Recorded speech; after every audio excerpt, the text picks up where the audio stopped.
Hey, folks, my guest today is Matt Ford. He's an entrepreneur, engineer, creator, artist, spiritual being out of Austin, Texas, now building Prism.fm. He helps make planning live music events easier. Matt, you ready to take us to the top? Absolutely. Thank you. I was worried about you during COVID. There was no live music events happening. How'd you survive? We found the silver lining through the pandemic for sure. It's amazing to say that now in hindsight. There was definitely a moment in the heart of it where it was hard to see the other side of it. But our basic hypothesis the whole time was this was going to be a brief moment in time. There was going to be a live music industry on the other side of the pandemic. And if we use this time extremely wisely, we can come out on the other side extremely strong. And I'm happy to say that that's what happened. We ended up emerging with twice as much revenue as we had. We closed the Series A. So you're over 1.2 million then now in ARR? Yes, yeah. Or right around there. We were back then. We're much higher now. I guess, yeah. When the pandemic, I was actually counting like March of 2022 is basically when I wrote the pandemic off as being closed, and we've had some good growth since then as well. Yeah, that's incredible. Now, did you pivot the company, or you still are doing software for managing live events? We did not pivot the company. So most of our customers, we use it to our advantage for sure. And I'll share that. But our core business, we kept the same. Software as a service for the people putting on live music events. The big thing that we added during the pandemic was we brought on the other side of the live music marketplace. So there's venues, promoters, and talent agents. And we added talent agents as a new business line during the pandemic. We're about 6 months into a beta. We have around 20 customers, and the customers are loving it. We've identified a small list of things that we need to do to really sweep that side of the market. And we're closing in on our vision of being the ubiquitous solution for all sides of the live music marketplace. So things are frankly really, really great. So, yeah. So just to be clear, your talent agencies, the event venues, and then the bands themselves, you're working with all three. So the talent agencies and the bands are one group. The talent agency represents the band, and then there's the venue and the promoter. So those are the three that we're working with. And the venue, do you make money on all three lines there? Yes. Yeah. The same model on all of them? It's like a percent or something, or is one paying a SaaS fee, one's a percent? We have a basic SaaS fee. We want to move into some more transaction-based things, but for the time being, we're at a basic SaaS fee. We just redid our pricing on the venue and the promoter side of the company. It's the most mature side of our product, so we're getting to a place where I'm really pleased and happy with our pricing model. What are they paying per month these days? It's all over the board. Our average comes in around $8K a month. Okay. But we have enterprise clients that are paying $250,000 a year. We have some legacy customers that are still paying $2,000, $1,000 a year. I mean, one of the cool things that happened is when we launched Prism, we were getting beat up for $1,000 a year. Promoters were saying, "Hey, $1,000 a year, let's get that down to $800 a year, $600 a year." It was only on pure faith that I kept running the business in that moment. But now we have a customer paying us over $250,000 a year, and they're not alone. And that's a paradigm shift at the company. So, it's not like we've won the war, but that's very, very encouraging to start to have people pay us real money for our service. Oh, what's going on there, YouTube? Good to see you guys. Now imagine this. You love watching these interviews with SaaS founders, but imagine if we took all of the valuation data out from over 2,807 interviews I've done manually. Saves you a lot of time. Well, we've done this. We've built it into the beautiful interface inside of FounderPath. Check this out. I'll show you how you can access this in a second, but you log in, you connect your Stripe account, you see your valuation real time. You can see what it changed over the past 88 days and even set goals for valuation this year. Now, the secret to valuation is there's many different ways to value a SaaS business. So the reason you're going to see 3 or 4 different valuations inside of your FounderPath dashboard, this is all free by the way, is because depending on who's doing the buying of your SaaS company, you're going to get a different valuation. A VC is going to pay a different valuation. Private equity firm is different. If you're going to do a minority sale, that's different. And if you sell the whole business, that's a different valuation. You can see all those when I hover over here. Right. So the teal is what a VC would pay. Yellow is what private equity. And red is if you sold the whole thing outright. Now, what's cool about this is not built off random data. Again, you guys hear these interviews on YouTube. All these data are built from real-time valuation data points founders share with us on the show. So Traction, 1.2 million, seed round, 3.7 raise. They sold 22% of their business. Go in here and filter by the event. Maybe you only want to see companies that have sold the whole business. Well, here are a bunch that have been acquired, the valuation and the multiple. Maybe you're going out right now and you're raising your seed round. Well, go in here and look at all this recent seed deals that went down, what they raised, what valuation they raised at, and what percent that they sold. There's never been a larger data set of SaaS valuations than what you can get now inside of FounderPath, and we're thrilled to bring it to you. All right, we're going to go back to the YouTube video here in a second, but if you want to check this tool out, if you want to jump in and sign up, you can check it out for free to get your valuation at this link, founderpath.com/products/valuations. Or if you go to founderpath.com and hover over products, click on get your valuation here, and go ahead and sign up to give it a whirl. Again, all that valuation data live right inside the platform. I hope to see you there. All right, let's jump back into the interview. Very few founders make that gap, right? We know it needs to happen at some point, but very few do it, much less when they're going through COVID with what you were doing. Like, how did you have the confidence to, with a straight face, say, no, it's $250K per year. That's the price, and I'm not discounting it. Pay it or go somewhere else. Yeah,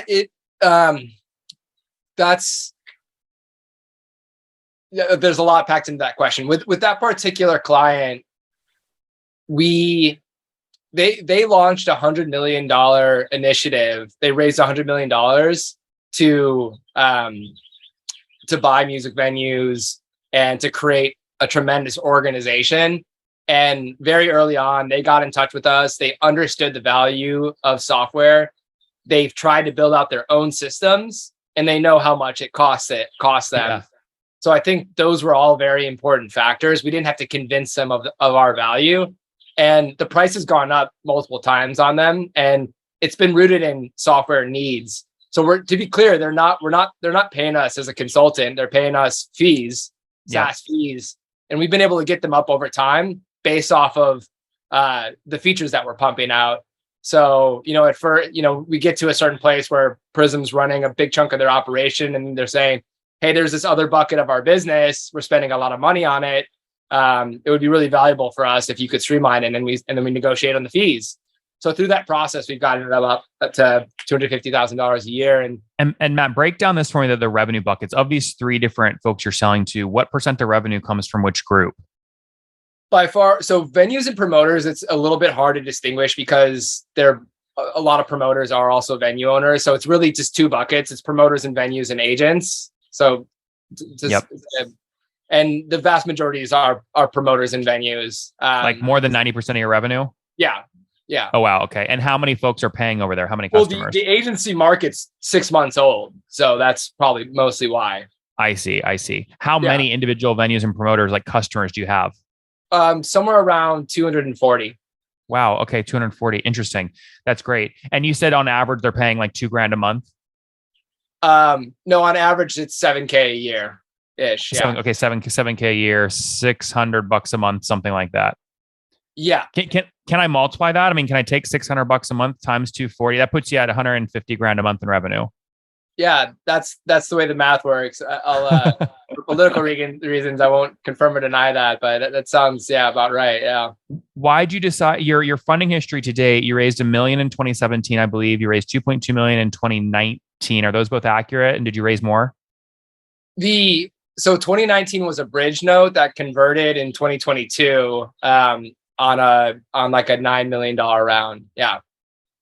The 2.2 million converted in from 2019 converted in 2022. Yes, it did. Yeah. I see. Well, sorry, August of 2021. Yeah. Okay, got it. So you did a round in 2021 where you raised how much? We did. Yeah. In total, the round was 9 million, including the 2 million that converted in, or no? Yes. Oh, okay. So you raised 7 million of new capital, 2 million converted from 2019, and that's what you raised. Yeah. It was actually closer to 6, and that too. It was the 2019 round was 2.9 million, and then there was interest on the note. So yeah, I see. What interest? Pretty standard, 6 to 8%. we were 3.5% per year. Oh, that's really good. That's great. Good negotiator. Yeah. It was good, and it ended up working out in our favor because we had to hold on to the cash a little bit longer than expected because of the pandemic. But Yep. No, that makes a ton of sense. And I mean, can I ask, are you comfortable sharing? Most folks in their Series A are selling, 10 to 15% of the business. Were you sort of in that range? Yeah. Okay. All right. So you're like 60 million post money valuation, something like that. We were less than that. Okay. Yeah. Okay. Yeah. This is really impressive because I remember like when we played Catan that one time, if you remember, I just remember going, man, I love this guy's energy. He's got a great product. I hope he figures out how to make money during the pandemic. So I'm glad you figured it out. Well, thank you for your hopes. And yeah, we did. And like I was saying, I have to remind myself that we slayed that dragon because it's so easy to just keep my head down. And it's so impressive. Yeah. It's super impressive. How many folks today are on the team full time?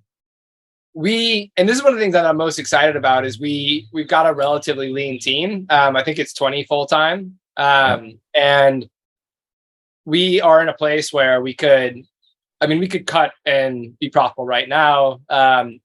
But with the money that we have in the bank, we have a really good shot at just not raising again and going to profitability if that's what we choose. So from a healthy place, not from a place of like having to do really aggressive cuts or anything like that.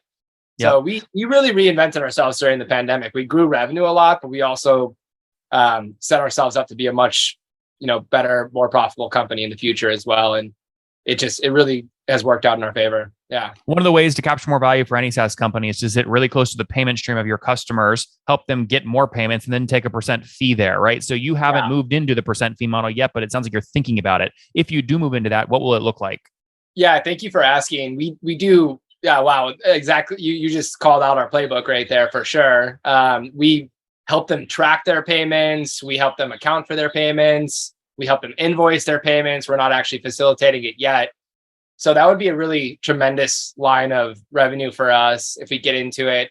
There's, I kind of always mess up this word, but I think the right word is it's low elasticity in the market, meaning they're extremely price sensitive. So sometimes a band might get paid $100,000 up front if they're a big enough band, or $500,000. And we streamlined the problem of like keeping track of a huge mess around payments, but not a big enough problem to get like an ongoing 5% fee or something like that. Our clients would just go around us, if you will. So we're trying to figure out if it boils down to a few basis points, if it's just baked into their software subscription, and it's really just this thing that like locks in our ubiquity because we're also handling the payments and we get it back into fees. So it's an ongoing exploration, but frankly, it's a bit of a horizon project for us. We're fully focused on what I would say like completing the initial mission, and it'll never be complete, but our eyes are set on being the ubiquitous software solution for the live music industry. And I think in the next 6 months, we're going to see that happen. Matt, how much revenue do you send right now? If you track all the revenue going through your system today, how much is it annually right now? In all the payments across. Yeah. Everything you sit on top of, all the payments you process. It's in the billions. Yeah. I don't want to give you too specific of a number. You said millions or billions? Billion. Yeah. So if you can figure that number out, right? 1% of a billion, obviously that starts to get very interesting very quick. Absolutely. Yeah. Interesting. Okay. Very cool. Heck of a story here. Let's wrap up with the famous five. Number one, last book you read. I'm reading Leonardo da Vinci's biography by Walter Isaacson, and it's absolutely incredible and very inspiring and very interesting. Number two, is there a CEO you're following or studying? I feel like I give you these same answers. Not the book, but the CEO one. I'm still. Yeah. Okay. Let me ask a different. Tell me an artist that you're really impressed by because they really think like a business CEO. They're not just talented artists. They're also a really good business person. That's a good question. That's a good one. This is the one that pops to mind. I saw Grimes on a podcast recently, and I think she's super smart and interesting and a cool person. And she kind of blew my mind. It's that works. Answer, but yeah, that works. Grimes on the Lex Friedman podcast. It was really good. Number three, what's your favorite online tool for building Prism? we just subscribed to Referral Rock. I'll give them a shout out. I wouldn't say it's my favorite yet because we're just getting it going, but it's a CRM for a referral program. And I think it's really smart. It's a great price point. It's a good tool. I'm excited that it's going to be a valuable thing for us. All right. Fair enough. Referral Rock. Number 4, how many hours of sleep do you get every night? And I get a referral price for Referral Rock. So if anyone signs up, there you go. From me. How many hours of sleep? Hours of sleep. Yeah. I go for 7 to 8. Sleep is extremely important to me. I'm a big believer of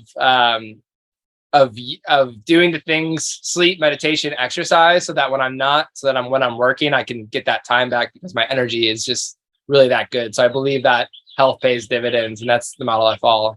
I love that about you. Number 4, situation: married, single, kiddos.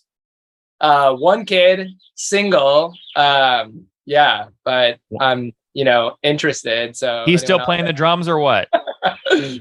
My kid? Yeah, I feel like you showed me a picture of him jamming on a drum set. He is really into drawing right now. He has submitted a bunch of ideas to Legos and Mattel for new toy ideas. So I'm really cultivating that passion of his. Both like engineering and drawing is what he's into right now. Yeah. Oh, I love that. Okay, Matt, and how old are you? 33. 33. Last question. Something you wish you knew when you were 20. Thank you. Oh gosh, that's a great question. I wish I would have come prepared for a better 13 one. years ago. Prioritize emotional health like your life and success depends on it, because it probably does. Guys, that's a good one. Prism.fm launched in 2017. Talk about emotional health. This guy made it through the pandemic when he was selling software to live event venues. There was no live music happening. How did he survive? Not only did he survive, he more than tripled his revenue, right? Called over $155,000 a month in revenue. That's up from 2018 when I had him on. He was doing $15,000 a month in revenue. Now working with over 240 customers. His customers are mainly, again, these event venues and promoters. 90% of his revenue is there right now. His biggest customers pay over $250,000 per year. He's thinking about, can I get into the transaction business model as well? We sit on billions of dollars of transaction volume that these artists are getting paid and the venues are paying them and promoters are making. And he's actively thinking about that. So we'll see what happens. Prism.fm. Matt, thanks for taking us to the top. Thank you so much. Appreciate it.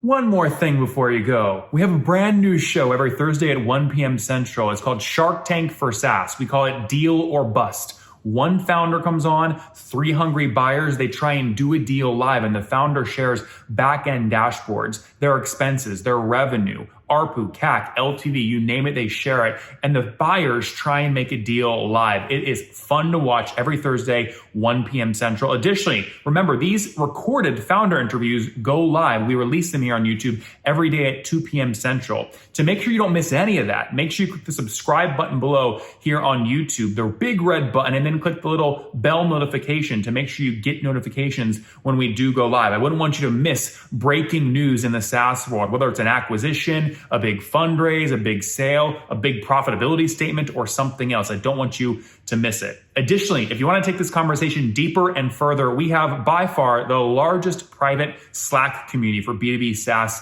founders. You want to get in there. We've probably talked about your tool if you're running a company or your firm if you're investing. You can go in there and quickly search and see what people are saying. Sign up for that at nathanlatka.com/Slack. In the meantime, I'm hanging out with you here on YouTube. I'll be in the comments for the next 30 minutes. Feel free to let me know what you thought about this episode. And if you enjoyed it, click the thumbs up. We get a lot of haters that are mad at how aggressive I am on these shows, but I do it so that we can all learn. We have to counter those people. We got to push them away. Click the thumbs up below to counter them and know that I appreciate your guys' support. All right, I'll be in the comments. See ya.